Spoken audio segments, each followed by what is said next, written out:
Sana, hindi lang po tayo dito magkita-kita hanggang sa 1,000 taon at diyan lang ako.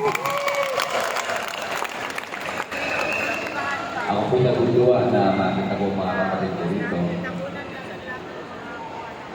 Kaligayahan po ng aking kalooban makita mga kapatid na sama-sama gumagawa at tulong-tulong sa pagsunod sa kalooban po ng Diyos mga kapatid. At ako naniniwala, kaya natutuwa ako sa mga taga-Cebu dahil alam ko, nararamdaman ko na mahal ko si Kuya.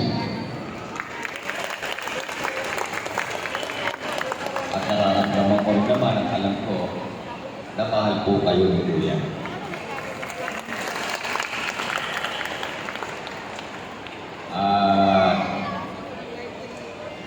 Yung po kasing aming father, Bisaya din, kaya lang doon po siya sa Dumaguete, sa Negros.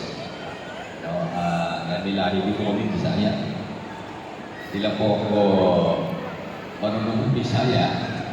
Pero nung mali po kami, pupunta po kami ng Dumaguete.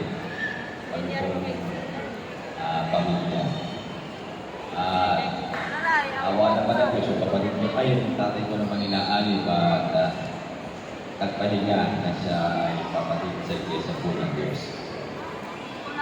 Yung po ang inaasang-asang ko, kahit hindi ko po siya nakita, na siya po magpahinga, nilitrato ka, hindi ko nakita, hindi pinag sa aking mga kapatid ko dahil nasa abroad po ako.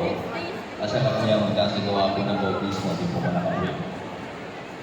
Pag-asa ko na lang, sabi ko, total, kapatid naman yung tatay ko, magkikita lang kami sa 1,000 taon, maguloomin ng Panginoon.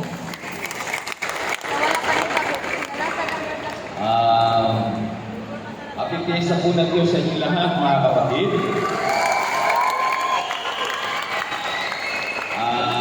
Advance happy SPPB na rin po para bukas. At sa darating pang-araw, 3 araw po yun, mga kapatid. Na alam ko, yun ang ating kaligayahan, yung laging makasunod sa utos po ng Diyos. At kung tayo nakakasumpo na po tayo nakapayapaan, mga kapatid. Sa aking pong balita, sinisikap ko na kahit na ganito po ang aking kalagayan, kung saan man po ako po pwede makapunta, subuin ng pangasiwaan na nagawain, ako po'y nagtuluwa dahil kahit pa paano nararamdaman ko, nagkakaroon po ko ng maliit na sabihin natin pagkakataon makasama sa gawain. Dahil ako bawat araw po na lumilipas sa aking buhay, ipinagpapasalamat ko po sa Diyos at sinasamantala ko po ang mabuting pagkakataon. Dahil hindi naman po kaila sa inyo na ako po may karamdaman. Natutuyo na nga ako laway ko dumidikit na hindi lang sa kalangalat. Kaya kalangahan. Pasensya na po.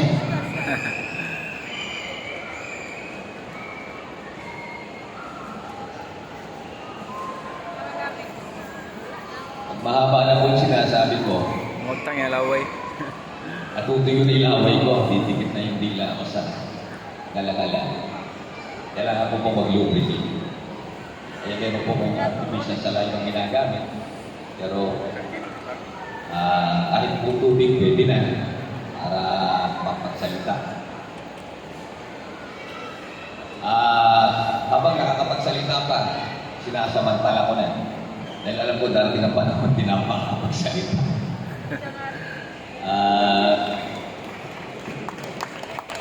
Basta ang akin lang po, may iwan ko yung aking nararamdaman sa lahat ng ating mga kapatid. Kung gaano tayo kaswerte at kapalad dahil naanib tayo sa tunay na iglesia.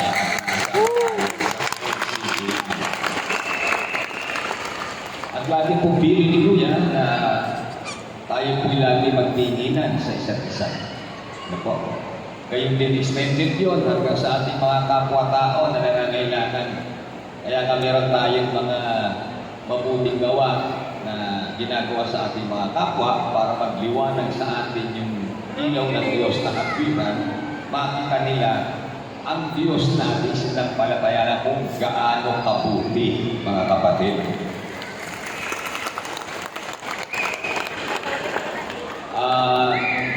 Sabi ko nga, napakabait po ng Diyos. Kahit po tayo ay ano pang sabihin natin sa buhay na ito, kahit may problema man dumating, pinahintulot ng Diyos. O kung may sakit man dumating na pinahintulot ng Diyos.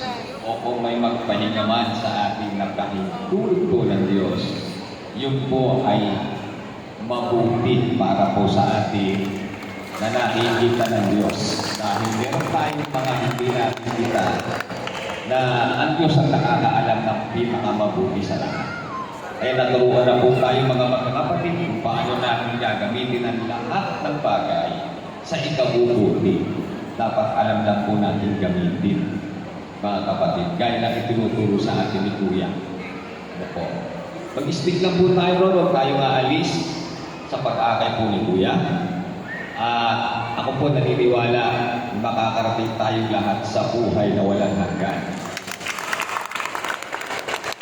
At doon, makikita-kita tayo kung tayong lahat ay makapagtatapat, mga kapatid. Kaya yung po lang din pag-asa. Kaya sa tingin akong pinagsasalita, ay ayaw ko kayong malungkot eh. Gusto ko masaya kayo. Kasi masaya po ako eh, na makasama kayo at makita ng mukhaan, mga kapatid. Naligayahan na po na aming kalooban yun kasi nakasulat naman po yun sa Biblia. No? Na merong kagalakan na nalulubos pag nagkikita-kita ng mukhaan. Di man tayo magkakilala personal at marahil ang iba sa inyo, ngayon lang po tayo nagkita-kita personal. Pero iba po yung lukso ng espiritu kaysa sa lukso ng dugo na tinatawag mga kapatid. Ano? At the same time, mabigyan din ng lakas ng loob yung mga kapatid natin may mga pinagdadaanan sa buhay. No? Kung kaya lang kanina, may lumapit nga sa aking kapatid. Ba't sani, yun din pong aking anak, meron din pong cancer, kagaya nito. Sabi ko lang po, basta bigay po ng Diyos, pinahintulot niya, tingnan niyo kung paano yung magagamit na ma-realize niyo kung gaano kabuti ang Diyos, kung ano ang gusto niyang ituro sa atin sa mga pangyayari na gaganap sa ating buhay. Dahil kung gano'n po natin titignan, alam natin kung walang masamang magaganap sa umiibig ng tapat sa Diyos, mga kapatid. Dahil ang Diyos ay Diyos ng pag-ibig, no? At hindi sa pusang bumibig-hati sa kanya mga lingkod. Ikaw man ang ama, ay ayaw mo nahihirapan yung anak mo. Diba, no? At kung naniniwala kang ikaw ay anak at siya ang ating ama, hindi mo pag-iisipan ng masama yung ama na pinahihirapan ka niya. Diba? Kundi meron siyang gustong ituro marahil at meron siya nakitang mas mabuti na hindi natin alam.